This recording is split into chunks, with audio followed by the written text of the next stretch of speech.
Bonjour, ici Marie-Évelyne Michel. Bienvenue à Technolab. Cette semaine, on vous transporte en campagne pour vous faire découvrir les aspects technologiques liés à l'agriculture.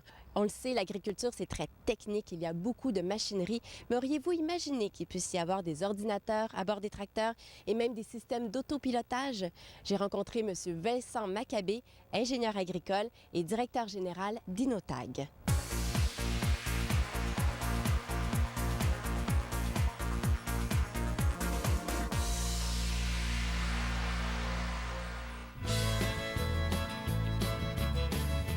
Monsieur Maccabé, vous êtes ici fournisseur de solutions en agriculture de précision.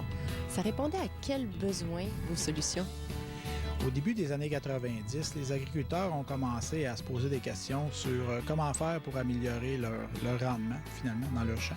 Un peu comme ils faisaient déjà avec les productions animales. Donc, il y avait trois besoins à répondre, c'est-à-dire d'être capable de mesurer ce qu'ils produisent. Ensuite, une fois qu'ils ont compris ce qu'ils produisent, d'être capable de le contrôler ou soit de l'améliorer, d'augmenter. Puis la troisième fonction, c'était vraiment d'être capable d'évaluer tout ça, ces mesures-là, pour savoir si c'était rentable et si aussi c'était intéressant pour l'environnement. Et de quelle façon vous avez répondu à ces besoins?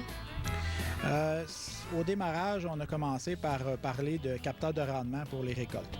Donc, on mesure lors de la récolte des blés, des maïs ou des soya, les quantités de grains qui sont récoltés par parcelle.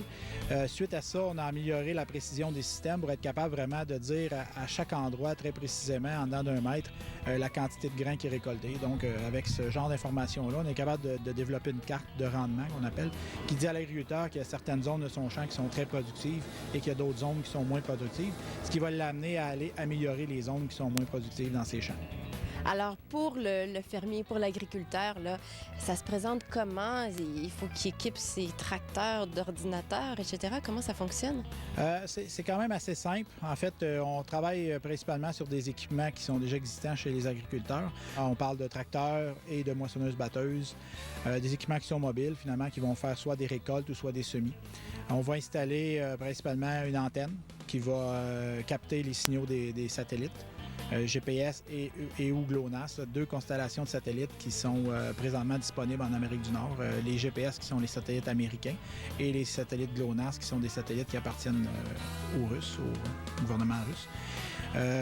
À partir de ces deux constellations de satellites-là, nos équipements vont recevoir des positions sur Terre. Puis on a aussi un troisième signal qui s'appelle le WAAS, le WAAS, qui est un satellite qui est fixe, qui appartient à la défense nationale américaine, qui finalement amène une correction. Donc en WAAS, on va être à un demi-mètre de précision pour faire du guidage ou faire des systèmes de capteurs de rendement sur des moissonneuses-batteuses. Quand vous parlez de guidage, c'est que ces appareils-là vont guider les tracteurs et les moissonneuses-batteuses dans les champs? En fait, pour répondre aux trois objectifs du départ, on a des besoins d'améliorer finalement la précision de où les produits sont appliqués. On s'est aperçu qu'en prenant nos cartes de rendement, on avait des zones qui avaient plus de rendement, moins de rendement. Donc, il y a des zones qu'il faut appliquer plus de produits, moins de produits. Et les appareils de guidage, à quoi ils servent? Ils servent à soit ne pas doubler le produit dans certaines zones, puis s'assurer d'appliquer uniformément le produit dans les parties du champ. Donc, le système de guidage, c'est un assistant. C'est un peu comme un GPS dans une voiture qui assiste le conducteur à aller vers une route. Le système de guidage va guider finalement l'opérateur à prendre son rang, puis ensuite à continuer à faire son épandage, soit d'herbicides ou de fertilisants, s'assurer de ne pas croiser là, pour économiser des produits puis pas polluer en même temps. Donc, on aura quoi comme équipement, soit dans le tracteur ou la moissonneuse-batteuse? On a une antenne, on a quoi d'autre? On a aussi un écran. Il y a différents modèles disponibles. Le Versa, l'Integra, c'est tous des beaux noms qui ont été donnés à ces écrans-là pour lui donner un peu de vie. Ensuite, on a notre antenne et on a aussi des capteurs. On a différents capteurs qui vont être installés. Dans le cas de la moissonneuse-batteuse, on va avoir un capteur d'humidité qui va prélever, qui va mesurer l'humidité des grains. On va avoir aussi un capteur d'impact qui va mesurer la quantité.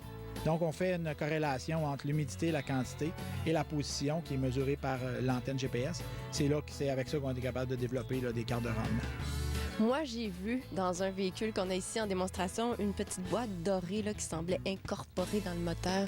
Qu'est-ce que c'est, ça? Oui, en fait, ce système-là est utilisé principalement pour l'autopilotage. Donc, une fois qu'on a convaincu l'agriculteur de faire du guidage, donc c'est lui qui contrôle son volant, on a aussi un système qui est encore plus avancé qui permet d'aller chercher des précisions dans l'ordre du 2 cm.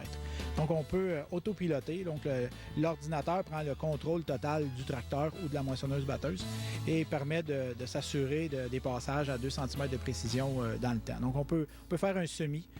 Et ensuite, venir le récolter avec l'équipement à 2 cm de précision. Puis l'année suivante, on peut revenir ressemer au même endroit pour récupérer les fertilisants qui sont laissés, qui sont restés disponibles et aussi faire des rotations là, avec les différentes cultures.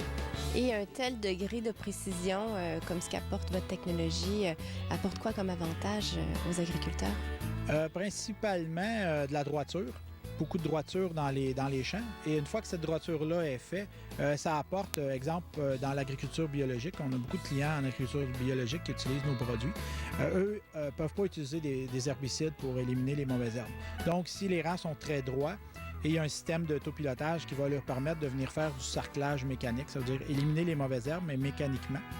Ces systèmes-là vont leur permettre de faire 5, 6, 7, 8 passages dans le même champ sans pour autant détruire leur récolte. Parce qu'il faut comprendre que le sarclage, on élimine les mauvaises herbes, mais aussi on passe très près des plants qu'on veut garder. Puis le système d'autopilotage à 2 cm permet là, de faire ce genre de travail-là. On a une amélioration du rendement, j'imagine, avec tout ça? Dans le cas des cultures de pommes de terre, où on amène beaucoup de droiture, on a une amélioration très visible du rendement, puisqu'on élimine les pneus qui touchent au rang des pommes de terre, qui finalement créent des pommes de terre qui ont touché ou qui ont vu la lumière, qui font des pommes de terre vertes. Là. Je ne sais pas si vous vous rappelez, dans votre sac, des fois, vous ouvrez votre sac de pommes de terre, les pommes de terre vertes, ça, c'est les pommes de terre qui ont vu la lumière lors soit de l'agriculture ou de la récolte. Alors, grâce à vous, maintenant, on aura de belles pommes de terre. Voilà donc un métier dit traditionnel qui finalement devient de plus en plus technologique. Merci beaucoup, M. Maccabé. Merci à vous.